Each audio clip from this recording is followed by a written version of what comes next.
cima do solo, nós também estamos diante de bem imóvel.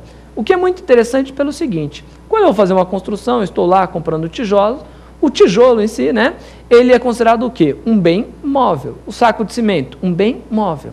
Agora, quando eu utilizo o saco de cimento, a areia, o tijolo, a cal, o telhado, né, a madeira, as telhas, e construo, a partir do momento que aquilo ali está aderido ao solo, esses bens passam a ser tratados, o conjunto em si, né, essa universalidade de bens, passa a ser tratada como um bem imóvel por acessão física artificial.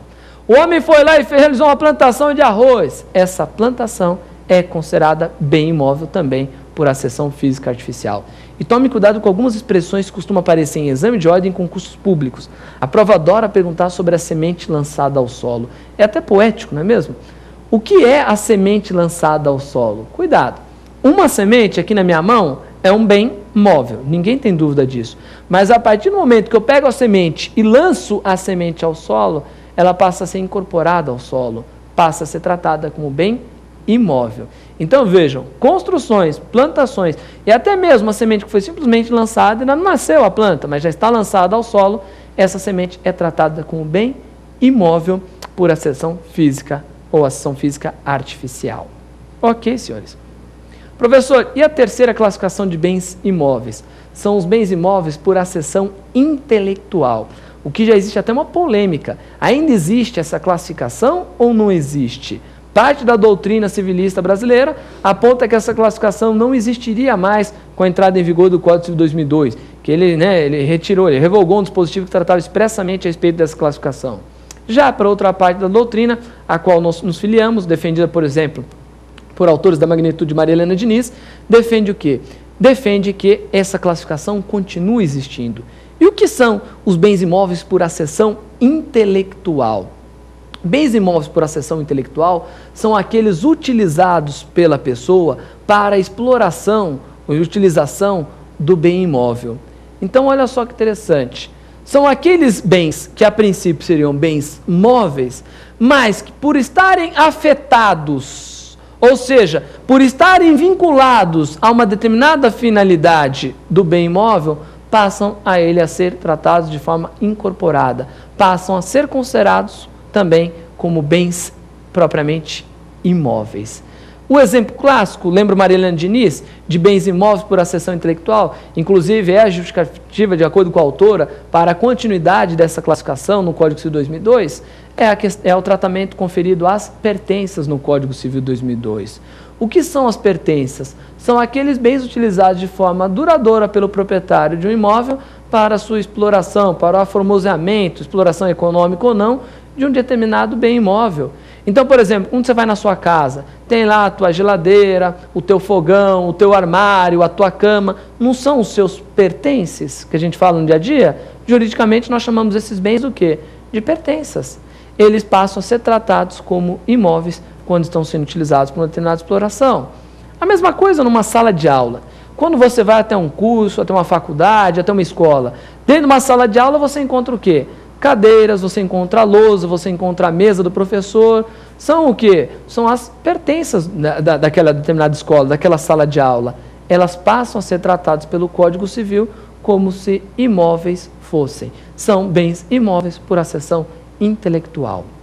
André, e qual é a última classificação de bens imóveis? É a classificação dos bens imóveis por determinação legal. O que seria isso? Bens imóveis por determinação legal. São aqueles bens que a lei expressamente determina e dispõe que devem ser tratados como imóveis. Um exemplo bem comum, inclusive em prova, a herança.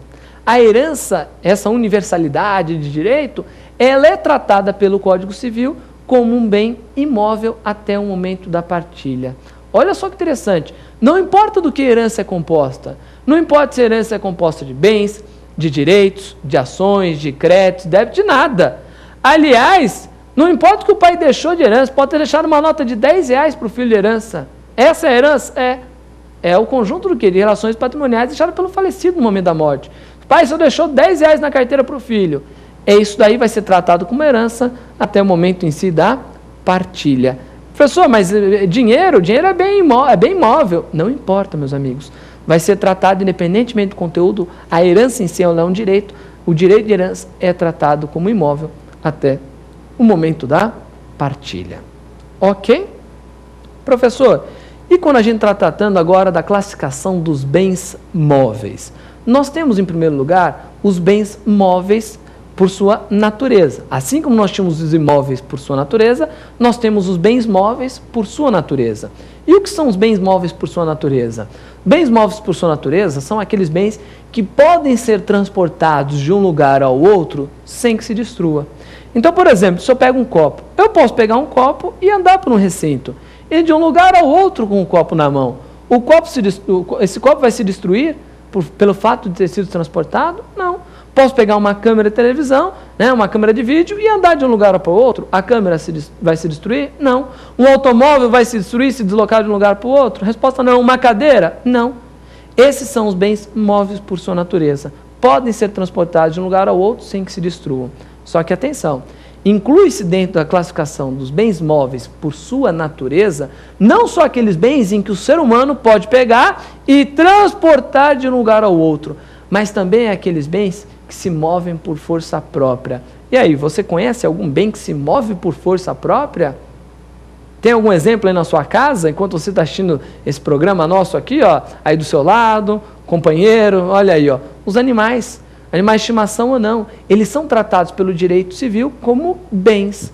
No caso específico, na classificação dos bens móvel e imóvel, eles são considerados bens móveis. Eles podem ser transportados, ou melhor dizendo, eles se deslocam de um local a um outro, né, por força própria, sem que se destruam. Cuidado nas provas, hein? Os animais, eles são normalmente denominados no direito civil e também aparecem nas provas como semoventes. Observe a expressão, não é mesmo? O que são semoventes? São aqueles que se movem por força própria. Cuidado nas provas com isso aí. Ok, senhores? Professor, continuando na classificação dos bens móveis, nós também temos os considerados bens móveis por antecipação. O que são bens móveis por antecipação? Meus amigos, bens móveis por antecipação são os bens que a princípio eram imóveis, mas que foram mobilizados, olha só que interessante, ou seja, foram transformados em bens móveis em atenção à sua destinação econômica. Então, olha só que interessante. No comecinho do nosso primeiro bloco aqui, ó, nós demos o exemplo do quê? De uma fruta que estivesse pendente na árvore, que ela deveria ser considerada como o quê? Como um bem imóvel por sua natureza. Então, estava lá a manga, lá no pé de manga. A partir do momento que você vai e colhe a manga, ela deixou de ser tratada como um bem imóvel e passou a ser tratada como um bem móvel por antecipação. Ela foi colhida porque essa é a sua destinação. O consumo humano dessa manga, ou outro, pode ser um consumo animal, não importa.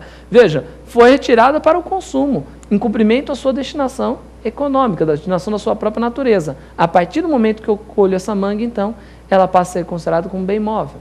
A mesma coisa, se eu tenho uma floresta de reflorestamento, eu tenho lá então toda uma floresta que foi justamente plantada, cultivada para o quê? Para fornecimento de madeira. Então eu tenho uma floresta de pinos, uma floresta de eucalipto. Vejam, quando a árvore está lá fixada ao solo, é considerada um bem imóvel. Mas a partir do momento que eu corto a árvore para se transformar em lenha, para se transformar em papel, para se transformar em móvel, ela passa a ser tratada como bem móvel por antecipação. E por fim, nós também temos a classificação dos bens móveis por determinação legal, que são as hipóteses em que a lei considera determinados grupos de bens como bens móveis. A lei é que escolheu. E um exemplo disso, as energias. Toda energia que possa ser aproveitada, ela é considerada pelo Código Civil 2002 como um bem móvel. Professor, eu estou assistindo aqui ao teu programa, mas, se eu desculpar, por que a lei se preocupa em classificar determinados bens como imóveis ou determinados bens como móveis? Quando o legislador faz isso, meus amigos, a preocupação dele é qual? É facilitar ou dificultar a realização de negócios jurídicos envolvendo esses bens. Quando ele quer dificultar a alienação desses bens, negócio jurídico envolvendo esses bens, ele trata como imóveis. Quando ele quer facilitar negócio jurídico com determinados bens, ele trata como móveis. Aliás, já imaginou? Se nós tivéssemos que comprar, por exemplo, energia elétrica para nossa casa através de escritura pública, quando passasse determinado valor, em atenção ao artigo 108 do Código, não dá, nem mesmo para tratar a energia elétrica como bem imóvel. O legislador tratou como bem móvel. ok? Outra classificação